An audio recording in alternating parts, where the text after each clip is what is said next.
the flash of light subsided, an eerie silence washed over the battlefield.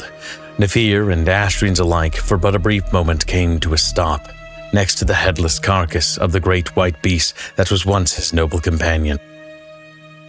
There lay the smoldering remains of their greatest champion, their leader.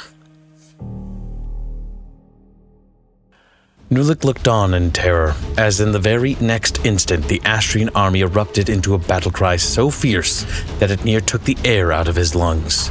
With their warriors now in shock and disarray, Nulik saw no choice but to sound the retreat, to save as many as he could. However, many of their men remained entangled in the chaos of battle, and although he led the spearbeaks to cover the retreat, the warriors left behind were inevitably cut down. As he guided his warriors back to Tenanel, his mind could not let go of what he had seen.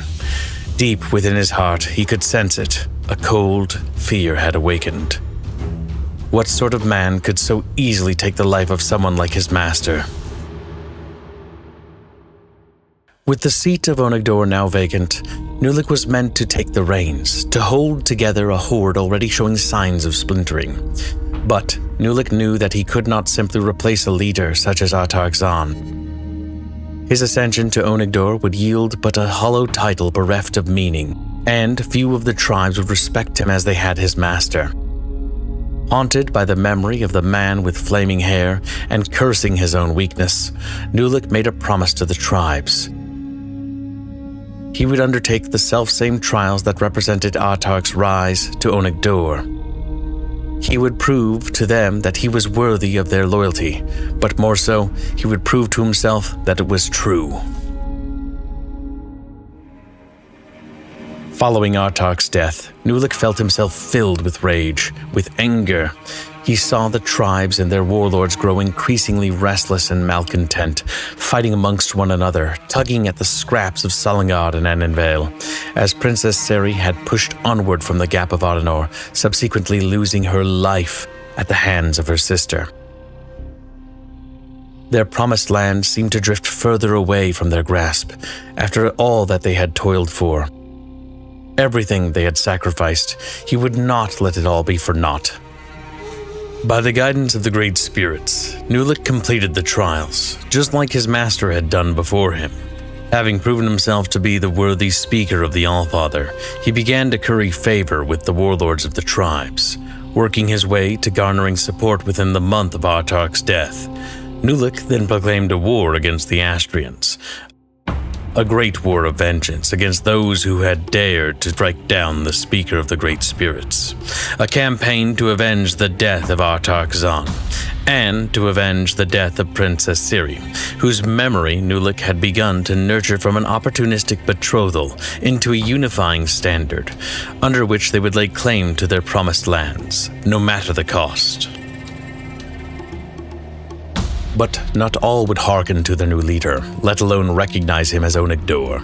Many would return to the Boscanar Confederation that had grown in strength in Annenvale, whilst others would rally against Nulik in a bid to return home, and to end their war with Astria. The Altieri had long been at odds with the Onagdor, and had grown into a leading party of the opposition. In that moment, seeing no other solution to stop the horde from shattering, Nulik challenged the chieftain of the Altieri, a warrior of no mean repute, to a battle to the death. Nulik was forbidden from calling upon the aid of the Great Spirits, as it was the spirit of man that would display their righteousness, to show their true valor. In a brutal duel where he was left wounded and scarred, Nulik had managed to overpower his opponent and emerged victorious. He had once again proven that the Allfather was indeed with him, and that his cause was just. The opposing tribes, no matter their grudges or misgivings, had no choice but to bend to his will.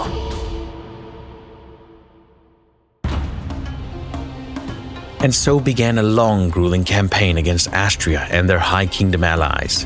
In the quest for their promised land, there were few places in the High Kingdom that did not feel the touch of their steel. They fought their way far north around the Assylian mountain range that shielded Adenor, and into the rough hills of southern Ruthmere. They struck south into Adenor, and eventually even eastern Ithrin would not remain unscathed by their wrath. the people of the High Kingdoms would over time come to forget the meaning of peace, as their subjugation at the hands of the Horde remained relentless, decade after decade. Ultimately, the name of Artaxon came to fade from memory and into legend, and with time, Lulik and many more great champions of the Nephir would come to join him. Generation after generation, whose lives would unavoidably be touched by war, until finally nigh on 2 centuries of strife had passed.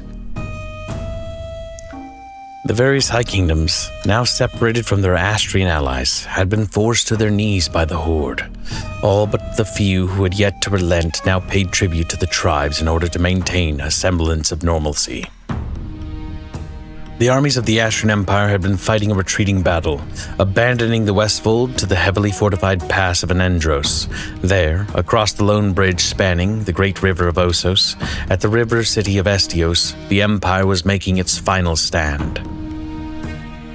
Originally, little more than hunters and nomads, living day by day in a desperate bid for survival, only to be forced into a dishonorable exile, the Nephir had grown into a proud warrior nation, adept at the art of subjugation and war. Armed with weapons and armor scavenged and stolen from the kingdoms, or otherwise procured from the distant western powers, the Nephir of now foregone times was but a kindling set to spark the proud wildfire now raging across the lands.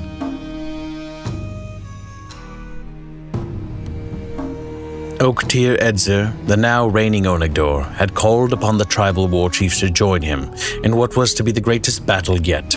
They would descend upon the reeling empire like a storm, and pour into their territories to avenge their precious Seri, and finally lay claim to their long-sought promised land.